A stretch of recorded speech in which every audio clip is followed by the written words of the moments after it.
మోందా తుఫాన్ ప్రభావంతో నేల కొరిగిన వరి చేనును ఉంగుటూరు ఎమ్మెల్యే ధర్మరాజు పరిశీలించి రైతులతో మాట్లాడి వారికి భరోసా కల్పించారు. తడిసిన ధాన్యాన్ని కొనుగోలు చేసేందుకు ప్రభుత్వం అన్ని చర్యలు చేపట్టిందన్నారు. తుఫాన్ను ఎదుర్కొనేందుకు అధికార యంత్రాంగం సమిష్టిగా కృషి చేసిందన్నారు. మరిన్ని వివరాలు మా ప్రతినిధి శివసాగర్ అందిస్తారు. ఉంగుటూరు నియోజకవర్గంలో రైతులు తీవ్ర నష్టాల పాలయ్యారని చెప్పుకోవచ్చు. వరి చేలు మొంతా తుఫాను తీవ్రత వచ్చినటువంటి ఈదురుగాలులతో పూర్తిగా మరొక 20 రోజుల్లో పంట చేతికొస్తుందనగా ఈ విధంగా మొత్తం నీటి పాలైన పరిస్థితి. మనం రైతు ఉన్నారు మాట్లాడించే ప్రయత్నం చేద్దాం. ఏంటండి, ఎన్ని ఎకరాల్లో వేశారు, ఎంత నష్టం? 30 ఉంటుందండి. ఇక్కడ మొత్తం రైతు అందరిది ఉడితానండి మొత్తం. ఏమండి, ఏంటి ఎన్ని ఎకరాల్లో వేశారు? నేను 30 ఎకరాల దాకా ఉంటుంది మొత్తం. ఇలాగ మొత్తం ఎందుకు 10 బత్తాలు కూడా అవ్వదండి. మాకు కోసిన మిషన్ సరిపోతాయి సార్. మిషన్ పెట్టుబడి ఎంత పెట్టారు? పెట్టుబడి దగ్గర 30,000 దాకా పెట్టామండి. 10 బత్తాలు 700 బత్తాలు అవుతుందండి. మాకు కోసినా కానీ మిషన్ సరిపోతాయండి. అంటే గంటల్లో చేయాల్సిన పని సుమారుగా ఎక్కువ టైం 4-5 గంటలు పడుతుందండి.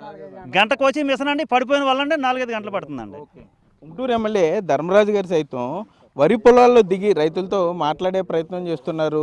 రైతులకి సంబంధించి కష్టాలు అంటే ఎంత మేర నష్టపోయింది అనేది తెలుసుకునే ప్రయత్నం చేస్తున్నారు. ఒకసారి ఎమ్మెల్యేతో మాట్లాడే ప్రయత్నం చేద్దాం. సరే, ఏంటి ఎంత మేర నష్టం జరిగింది మీ నియోజకవర్గంలో? రైతులకి ఏం భరోసా ఇస్తున్నారు? మాకు ఉంగుటూరు నియోజకవర్గంలో వచ్చేటప్పటికి 4 మండలాలు ఉన్నాయి. మనకి గణపవరం మండలం, నిడమరు మండలం, ఉంగుటూరు మండలం, భీమడోలు మండలంలో కలిసి 50,000 ఎకరాలని ఈరోజు వరి సాగు చేయడం జరిగింది. ఇందులో స్వర్ణ, సంపత్ స్వర్ణ, అలాగే 13-18 PL 1100 అనే రకాలని వీళ్ళందరూ కూడా ఎంచుకుని ఓడటం జరిగింది. దీంట్లో సుమారుగా ఇప్పటి వరకు కూడా మన అధికారులందరూ కూడా అగ్రికల్చర్ అధికారులందరూ కూడా 5,000 ఎకరాలని ఐడెంటిఫై చేశారు. అందరూ కూడా క్షేత్రస్థాయిలో ఏదైతే మన ముఖ్యమంత్రి నారా చంద్రబాబు నాయుడు గారు, మన ఉప ముఖ్యమంత్రి పవన్ కళ్యాణ్ గారు, మా ఇన్ఛార్జ్ మినిస్టర్ గారు మనోహర్ గారు ఆధ్వర్యంలో నిన్నటి నుంచి కూడా అన్ని క్షేత్రాల్లో కూడా మేము కూడా స్వయంగా వెళ్ళి, అలాగే అధికారులు అందరూ కూడా ప్రతి వ్యవసాయ క్షేత్రంలోకి వెళ్ళి అక్కడ ఏముంటే వాటిని ఐడెంటిఫై చేసి వీళ్ళు చేసేటప్పటికి ఇక్కడ రైతుల్ని మనకి ఎకరానికి ఎంత పెట్టుబడి అయింది ఏంటని అడుగుతూ ఉంటే వీళ్ళందరూ కూడా సుమారుగా 30,000 వరకు మేము ఈరోజు పెట్టడం జరిగింది. అలాగే ఈ పంట కూడా చాలా ఇబ్బంది పడుతున్నాం అని వాళ్ళందరూ కూడా తెలియజేయడం జరిగింది. దీని అంతటినీ కూడా మేము మన ముఖ్యమంత్రి గారి దృష్టికి తీసుకువెళ్ళి రైతులకి నష్టపోకుండా వాళ్ళకి తగిన ఆర్థిక సహాయం చేసే విధంగా ప్రభుత్వానికి కూడా తెలియజేస్తున్నాం. వీళ్ళ బాధలను కూడా మేము అర్థం చేసుకుని ఈ నీళ్లు కూడా ఇక్కడ నిల్వ ఉండటం, ఇలాగ బోధులు అంటే అవన్నిటిని కూడా క్లియర్ చేస్తున్నాం.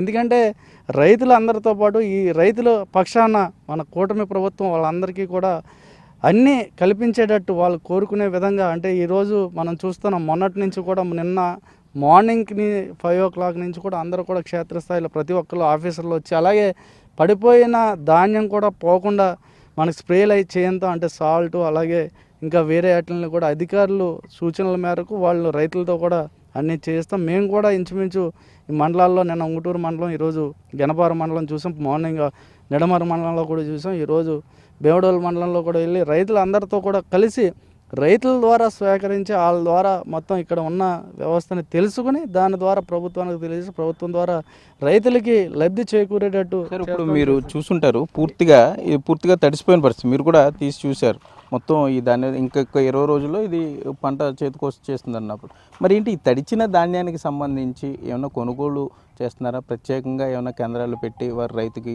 కొంత భరోసా కల్పించే ప్రయత్నం చేస్తున్నారు? తప్పకుండా.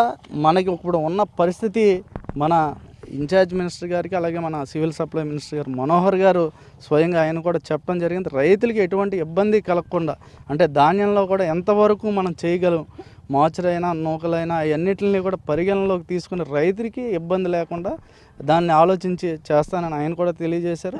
రైతులందరూ కూడా వీళ్ళ ద్వారా కూడా ఫీడ్బ్యాక్ తీసుకుని వాళ్ళకి ఎటువంటి మనం సహాయ సహకారాలు ఈ ప్రభుత్వం ద్వారా అందించాలో అన్నీ కూడా అందిస్తామని తెలియజేస్తున్నాం. మొత్తమే చూసుకుంటే ఉంగుటూరు నియోజకవర్గానికి సంబంధించి మొత్తం వరి ఎక్కడైతే నీట మునిగిన వరి పొలాలన్నింటినీ కూడా పరిశీలించి రైతులు కొంత భరోసా కల్పించే ప్రయత్నం చేస్తున్నారు ఉంగుటూరు ఎమ్మెల్యే ధర్మరాజు.